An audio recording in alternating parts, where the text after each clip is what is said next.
At the end of high school, I wasn't that sure what I wanted to do. I thought I'd go to university and do some sort of science, but I didn't know what. I fortunately saw an ad in a Saturday paper for a job in nuclear medicine at a local hospital. I applied for that. It sounded interesting. Unfortunately, I got it. And even though I intended it to be just a gap year, I stayed for a couple of years and finished the training, deciding that then I wanted to go and do physics and come back and work in this area full time. And that's what I did.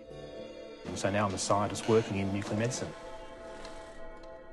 Nuclear medicine involves the use of radioactive traces that are injected or administered into the body, either for diagnostic purposes, for scanning, for looking for abnormalities, such as blood clots in the lungs or tumours or abnormal growths.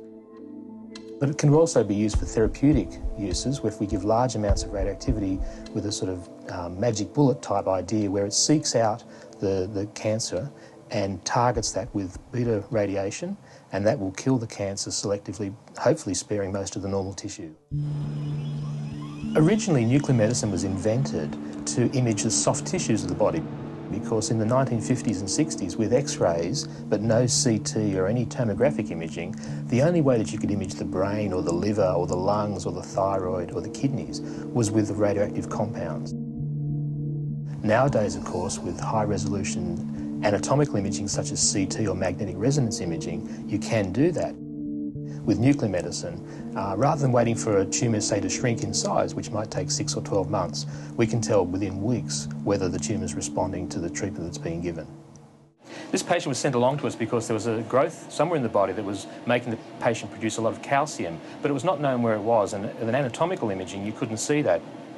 But you can see after we put the tracer into the body, the growth actively takes this tracer up and concentrates it so that it's very, very obvious. We've been looking at those brain tube images. Often it's the basic science developments that drive a field, and you know, if you build it, people will come.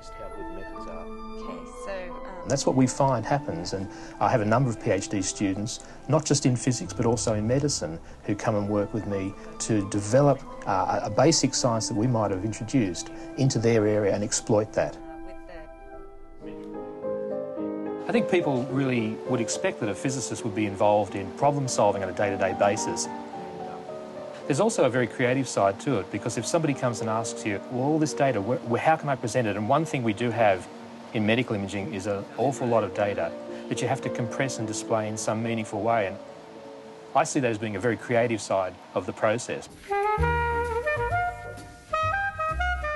My wife Laura is a painter. Wow, that's come together well, hasn't it? We are surrounded by images in our work, in our daily lives, and we often find that we come up against the same sorts of issues that we have to resolve, whether it's with paint in her case or whether it's with numerical data in my case. I always enjoyed playing guitar, and after I met Laura and I taught Ed to play, and now his skills have far eclipsed mine.